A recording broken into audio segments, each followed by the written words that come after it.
Hello friends, मेरा नाम है अतुल और आप सभी लोगों का मेरे यूट्यूब चैनल एक्सेल क्यूब में स्वागत है। तो पिछले वीडियो में नेस्टेड इफ के बारे में आपको डिटेल में बताया था, जिसका यूज करके हम लोगों ने यहाँ पे डिस्काउंट अमाउंट निकाला था। लेकिन अगर आपके एक्सेल में इफ फंक्शन है तो आपको वहाँ पे नेस्टेड इफ यूज करने की ज़रूरत नहीं है। लेकिन आज हम लोग फिर से डिस्काउंट अमाउंट निकालेंगे, लेकिन नेस्टेड इफ का यूज नहीं करेंगे। आज हम लोग करेंगे इफ फंक्शन का यूज। तो इफ फंक्शन किस तरीके से वर्क करता है चलिए देखते हैं। तो हम लोग क्या करेंगे, डिस्काउंट अमाउंट को डिलीट कर देंगे। अब हम लोग क्या करने वाले हैं, जो हम लोग डिस्काउंट देंगे उस सेम वही रहेगा। जो भी यहाँ पे 60 से ऊपर क्वांटिटी रहेगी 7%, 40 से ऊपर रहेगी 5%, 25 से ऊपर रहेगी 3%। तो हम लोग यहाँ पे आ जाते हैं और इक्वल प्रेस करेंगे, इफ्स फार्मूला लगाएंगे, देन टैप कर देंगे। तो आपको यहाँ पे दिखाई दे रहा है कि मेरे जो एक्सेल में इफ्स फंक्शन है। तो अगर आपके भी सिस्टम में यहाँ पे इफ्स फंक्शन है तो आपको नेस्टेड इफ की ज़रूरत नहीं होगी यहाँ पे, ठीक है जी। लेकिन उसको भी आप सीख लीजिएगा, क्योंकि कई बार आपको उसका भी यूज करना पड़ सकता है। तो उसको भी डिटेल में आप सीख लीजिएगा, आपको लिंक डिस्क्रिप्शन में मिल जाएगा, ठीक है जी।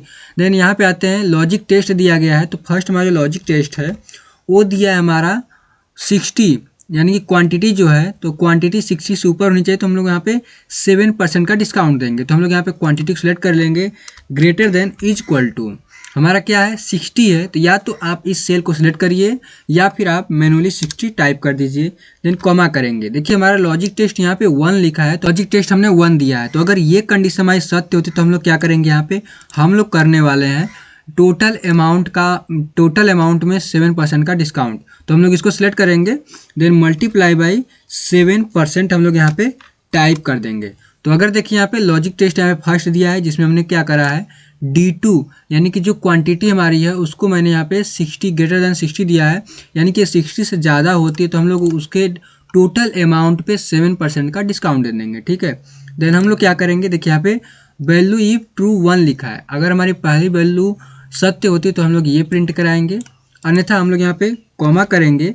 फिर से यहाँ पे देखिए लॉजिक टेस्ट 2 दिया है, सेम वही पे हम लोग प्रोसेस कर रहे थे नेस्टेड इफ में, कि हम लोग सेम यहाँ पे इफ़ यूज कर रहे थे। लेकिन हम लोगों को केवल यहाँ पे कंडीशन देते जाना है, यानी कि लॉजिक टेस्ट देते जाना है, और उसका वैल्यू इफ ट्रू अगर होता है तो हम लोग को क्या देना है ये हम लोग करेंगे, ठीक है। तो हम लोग फिर से उसी को सिलेक्ट करेंगे, then greater than is equal to, इस बार हमें क्या लेना है 40 लेना। तो हम लोग यहाँ पे 40 सेलेक्ट कर लेंगे, देन कॉमा करेंगे। तो अगर फर्स्ट कंडीशन सत्य नहीं होती है तो वो सेकेंड कंडीशन पे आ जाएगा, यानी सेकेंड लॉजिक टेस्ट पे आ जाएगा। अगर ये सत्य होती तो वो क्या करेगा, टोटल अमाउंट पे यहाँ पे 5% का डिस्काउंट दे देगा, ठीक है।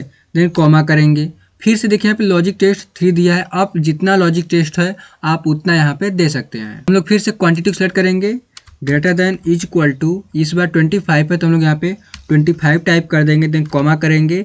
फिर से वही टोटल अमाउंट सेलेक्ट करेंगे, मल्टीप्लाई बाई यहाँ पे 3%, और हम लोग यहाँ पे 3% दे देंगे, देन कॉमा करेंगे। उसके बाद हम लोग क्या करना है, देखिए फिर से क्वांटिटी को सेलेक्ट करेंगे, greater than is equal to, इस बार हमें क्या देना है 1 दे देना है, या फिर 0 ही दे दीजिए, आप 0 ही दे दीजिए, कॉमा करेंगे।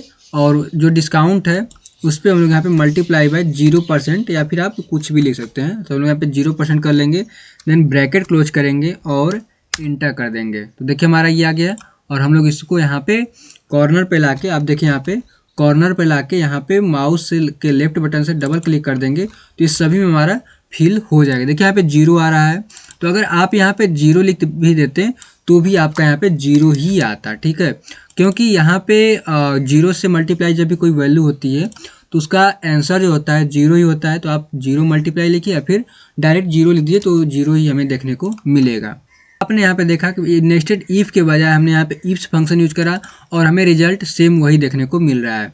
तो आप नेस्टेड इफ में शायद कन्फ्यूजन आपको क्रिएट हो सकता है, लेकिन आप इफ फंक्शन का यूज करेंगे तो आपको वहाँ पे कोई कन्फ्यूजन क्रिएट नहीं होगा, क्योंकि यहाँ पे आपको कंडीशन देना है। अगर वो कंडीशन सत्य होती है तो आप क्या करना चाहते हैं, देन ये कंडीशन भी गलत होती है तो आप वहाँ पे दूसरा कंडीशन दे सकते हैं, और दूसरा कंडीशन भी गलत होता है तो आप तीसरा कंडीशन दे सकते हैं। आपके पास जितने मल्टीपल लॉजिक टेस्ट हैं आप वहाँ पे दे सकते हैं और अपने हिसाब से वहाँ पे आंसर देख सकते हैं, ठीक है। तो मैं उम्मीद करता हूँ कि आप लोग इसका भी प्रैक्टिस करेंगे, और हाँ नेस्टेड इफ का भी आप प्रैक्टिस करिए, करते रहिए, जितना हो सके आप उसका भी प्रैक्टिस करिए और इसका भी प्रैक्टिस करिए, क्योंकि जितनी ज़्यादा आप एक्सेल में सीखेंगे आपके लिए उतना ही फायदा रहेगा। तो मिलते हैं इसी तरीके के नेक्स्ट वीडियो में, तब तक के लिए आपका बहुत बहुत धन्यवाद।